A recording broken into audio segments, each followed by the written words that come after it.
Ça y est, encore une étape de plus pour James Webb.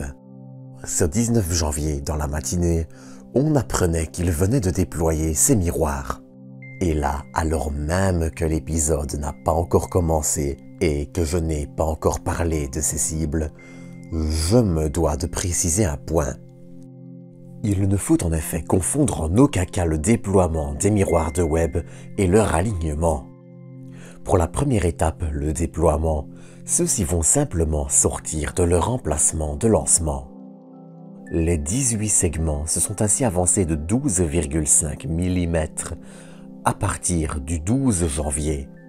Par la suite, ils devront ensuite s'aligner un par des mouvements aussi fins qu'un 10 millième de cheveux humains. Pour ça, il faudra attendre la mise en service de l'instrument qui se chargera de cette tâche, mais pas que, vous vous en doutez, instrument nommé NIRCam. Celui-ci devrait débuter sa mise en service le 27 janvier, en même temps que l'instrument NIRSPEC. Ensuite, Webb va continuer d'aligner ses miroirs un par un en utilisant une étoile et ses différences de position pour les régler. Mais je crois qu'une animation vaut mieux que des mots.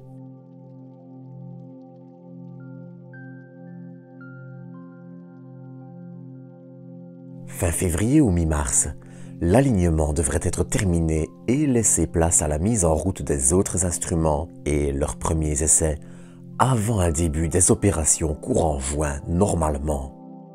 Et justement, il y a là une question assez importante. Quelles seront ces premières cibles? C'est ce que je vous propose de découvrir aujourd'hui pour cette nouvelle dose d'espace. Mais avant de pleinement commencer, j'aimerais vous inviter à liker, commenter et partager cet épisode si vous l'appréciez. Vous pouvez également vous abonner pour ne rien manquer. Sur ce, trêve de bavardage, il va être temps de parler des premières observations du James Webb Space Telescope.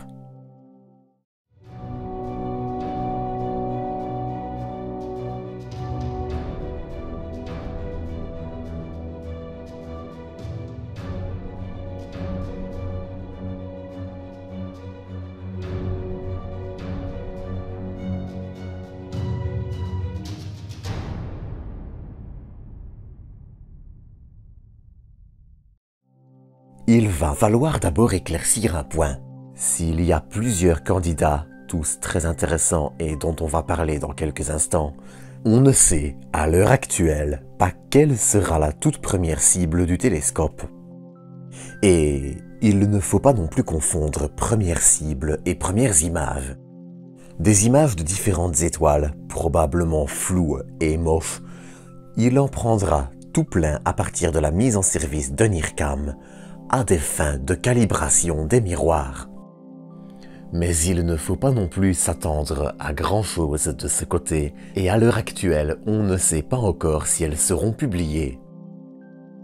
Du côté des premières cibles pour des observations scientifiques, en revanche, les choses sont un peu moins floues. En 2017, une liste de 13 cibles a été publiée qui constitueront les 5 premiers mois d'observation du télescope. Et pour mieux approfondir tout ça, je vous propose de voir ensemble les différents éléments de cette liste. Cette liste est divisée en 6 sous-catégories. Le milieu galactique et intergalactique, les trous noirs massifs et leurs galaxies, les planètes et les systèmes en formation, le système solaire, les populations d'étoiles et la physique stellaire. Ça fait déjà un joli catalogue. Dans la catégorie du milieu galactique et intergalactique, l'une des cibles est l'amas de galaxies Abell 2744. L'étude de cet amas galactique, situé à près de 4 milliards d'années-lumière de nous, devrait permettre de mieux comprendre le transport des baryons, un type de particules non élémentaires incluant le proton et le neutron, dans le milieu galactique. Mais cet amas devrait aussi nous permettre de tenter de mieux comprendre le déroulement de la rayonisation. Pour parler de rayonisation, il faut néanmoins un peu parler des origines de l'univers. Vous connaissez tous, je crois, le fond diffus cosmologique, ce rayonnement de fond qui a été émis quelque 380 000 ans après le Big Bang. Eh bien, juste après ce rayonnement, l'univers est devenu noir. Enfin, pas exactement. Alors qu'il rayonnait presque autant que notre Soleil, dans toutes les directions et uniformément, ce rayonnement de fond s'est progressivement décalé vers l'infrarouge, devenant de plus en plus froid. Mais durant cette période, l'univers était surtout encore dense et opaque. Ainsi, aucune trace de ce rayonnement ne peut, hélas, être observée aujourd'hui. L'univers se refroidissant et continuant son expansion, les premières étoiles sont apparues dans un univers alors âgé de 400 millions d'années. Alors, je simplifie énormément encore une fois, mais la rayonisation correspond à l'époque du rayonnement de ces premières populations d'étoiles qui ont rayonisé, donc chargé électriquement l'univers. Pour être plus précis, c'est sa matière qui s'était combinée 380 000 ans après le Big Bang. Mieux comprendre cette étape, c'est donc mieux comprendre une époque qui nous est inaccessible puisqu'il n'en reste aucun rayonnement observable. Celle qui a séparé l'apparition de la matière telle qu'on la connaît des premières étoiles. Une autre possible observation pourrait être celle d'NGC 3256, NVC 7469, VV 114 et IRAS 08572 plus 3915. L'étude de ces objets vise, notamment, à étudier l'impact de la collision entre galaxies sur la naissance d'étoiles, la distribution du gaz et la formation et l'enrichissement d'étoiles et de trous noirs. Une autre étude propose également d'observer différents groupes de galaxies lointaines, dans le but d'en découvrir de nouvelles, d'étudier l'abondance de poussière présente, la formation d'étoiles et de trous noirs.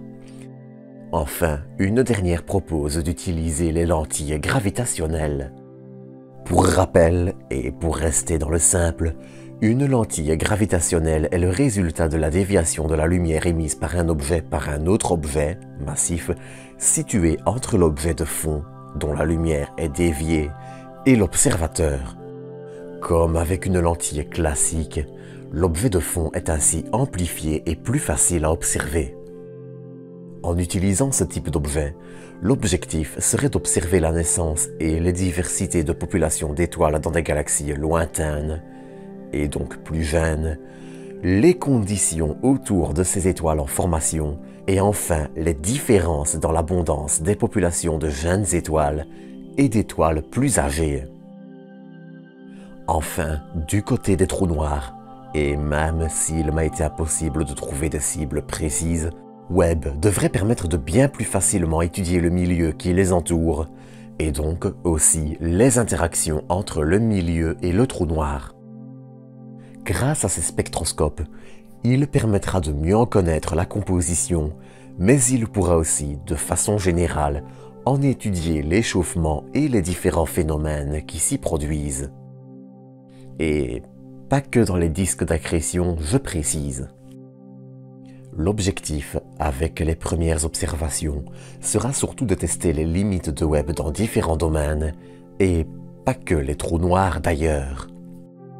Car Webb devrait aussi, comme vous le savez probablement déjà, s'intéresser aux exoplanètes.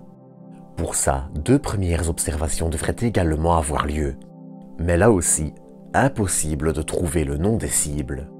Mais en tout cas, elles devraient permettre de tester les limites de Webb, tout en étudiant les disques de poussière autour des systèmes planétaires, les disques de débris, les atmosphères et bien d'autres.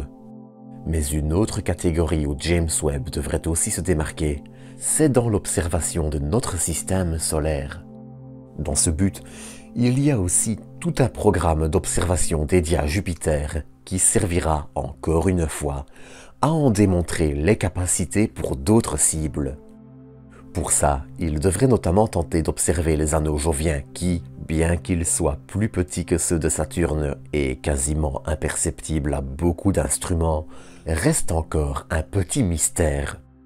Au-delà de ça, c'est aussi la très fine atmosphère et l'activité de volcans et de geysers, de lunes comme la lune volcanique Io ou la lune glacée Ganymède, ici une photo prise lors du récent survol de la sonde Juno, qui seront mises en avant. En plus de ça, Webb devrait aussi étudier l'atmosphère de Jupiter, ses aurores, sa température, sa composition, sa structure et bien d'autres. Mais il y a encore deux autres domaines dont je n'ai pas parlé. En premier, il y a la physique stellaire. On retiendra ainsi l'étude de systèmes planétaires en formation, leur structure et leur composition, l'effet de leur étoile sur les disques protoplanétaires, mais aussi les nébuleuses planétaires. Pour rappel, une nébuleuse planétaire désigne une enveloppe de gaz éjectée par une étoile en fin de vie. Il devrait aussi étudier l'évolution de particules de différentes glaces lors de la naissance d'une étoile, avec l'impact que celle-ci a dessus, et donc aussi sur les molécules organiques qui constituent les briques du vivant. Enfin, il devrait aussi étudier la formation et le comportement de poussière dans les disques protoplanétaires, et auprès de très jeunes étoiles débutant leur formation, car là aussi, les premiers âges des étoiles et des systèmes planétaires sont encore mal connus. Et pourtant, ils sont un élément essentiel pour comprendre l'évolution de notre système, et donc aussi en partie les événements ayant rendu la Terre habitable. Enfin, dans le dernier domaine, celui des populations d'étoiles, des observations d'amas comme Messier 92 et d'étoiles diverses, dans le but de préparer Webb à de futures observations de leur composition, leur environnement et j'en passe, devraient aussi avoir lieu. Et tout ça uniquement pour ces 5 premiers mois d'observation, ce qui nous amène à octobre 2022. Alors, encore une fois, il faut néanmoins noter que ces observations seront surtout là dans le but de tester les limites de Webb, mais aussi de mieux se préparer à interpréter et traiter ces futures données. Quelle cible sera étudiée en premier est encore une question, mais on peut néanmoins être en droit d'espérer que la cible choisie aura probablement aussi un intérêt esthétique pour le grand public, ou pas. En attendant, c'est sur ceci que je vais terminer cet épisode. Comme d'habitude, j'espère que vous l'aurez apprécié et je vous donne rendez-vous dans quelques jours pour un nouveau. D'ici là, prenez soin de vous, prenez soin des autres et à bientôt pour une nouvelle dose d'espace.